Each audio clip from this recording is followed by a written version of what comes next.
যশোরের অভয়নগর উপজেলার ৮ নং সিদ্ধিপাশা ইউনিয়নে মাদক, অনলাইন জুয়া ও চাঁদাবাজি প্রতিরোধে এক মতবিনিময় সভা অনুষ্ঠিত হয়েছে। দেখেন, আসলে আমরা একটা গাছ যদি দেখি, গাছের হাজার হাজার পাতা, এখন যদি কাউকে দায়িত্ব দেওয়া হয় এই পাতাগুলোকে এক একটা করে সব শেষ করতে হবে, অনেক কঠিন ব্যাপার।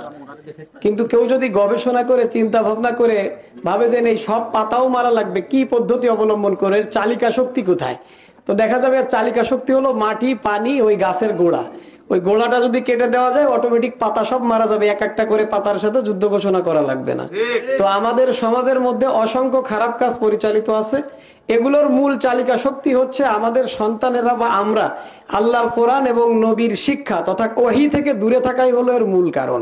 এজন্য আমরা যদি আমাদের একদম ছোটদের থেকে শুরু করে নিয়ে বৃদ্ধ পর্যন্ত কোরআনী শিক্ষা প্রত্যেকের মধ্যে ঢুকাই দিতে পারি, ঈমান আকীদা ছোটবেলা থেকে ধর্মীয় শিক্ষা যদি সবার মধ্যে ঢুকাইতে পারি এবং সে অনুযায়ী চলানোর জন্য যদি আমরা উদ্বুদ্ধ করতে পারি, অটোমেটিকলি এই সমস্ত হারাম অন্যান্য কাজগুলো বন্ধ হয়ে যাবে। মঙ্গলবার বিকালে সিদ্ধিপাশা ইউনিয়ন পরিষদ মাঠে এলাকাবাসীর উদ্যোগে এই সভার আয়োজন করা হয়।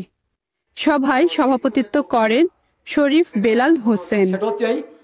আমরা প্রতি মহল্লায় মহল্লায় বসে আমরা যারা মাদক সেবন, বিপণন, প্রক্রিয়াজাতকরণ বলেন যারা করেন, অধিকাংশ মানুষ নলেজ আছে আমার মনে, আমরা তাদের সাথে আলোচনা করবো। তারা আমাদেরই সন্তান, তাই না?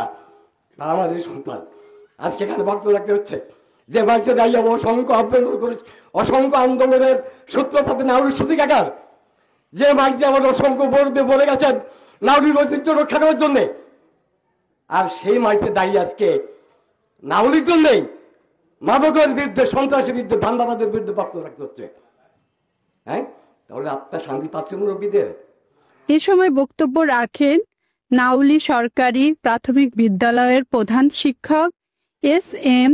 মফিজুর রহমান, হাফেজ মনিরুজ্জামান, মুফতি আশরাফ সাঈদ কাশিমি, জি.এম. নজরুল ইসলাম, শেখ মাসুদ হোসেন, জুলহাস হোসেন মোল্লা, সর্দার হাফিজুর রহমান, শেখ আয়ুব আলী সহ আরো অনেকে।